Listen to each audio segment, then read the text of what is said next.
السلام علیکم ناظرین۔ غسل کا طریقہ: سب سے پہلے دونوں ہاتھ دھوئے جائیں، پھر بائیں ہاتھ کے ساتھ اپنی شرمگاہ کو اچھی طرح دھونا چاہیے۔ بعد میں ہاتھ پاک مٹی یا صابن وغیرہ سے صاف کریں، پھر نماز کی طرح وضو کریں اور پاؤں غسل سے فارغ ہونے کے بعد دھونے چاہیے۔ وضو کرنے کے بعد اپنے سر کے بالوں میں خلال کریں، وہ اس طرح کہ ہاتھوں کی انگلیاں تر کر لیں۔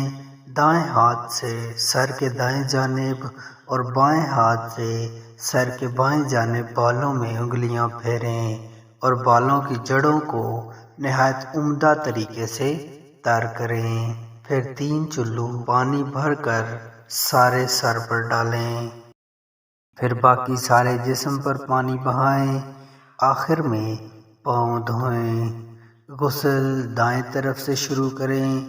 عورت نے اگر بالوں کی مینڈیوں کی صورت میں باندھا ہوا ہے تو غسل جنابت یا غسل حیض کے لیے انہیں کھولنا ضروری نہیں، مستحب ہے۔ صرف اتنا بھی کافی ہے کہ عورت اپنے سر پر 3 چلو پانی ڈال لے، چھپ کر اور سطر ڈھانپ کر غسل کریں۔ ٹھہرے ہوئے حوض وغیرہ یا پانی میں غسل جنابت نہیں کرنا چاہیے۔ غسل جنابت جلدی کرنا چاہیے۔ مزید اس طرح کی ویڈیوز دیکھنے کے لیے ہمارے چینل کو سبسکرائب کر لیں۔ شکریہ۔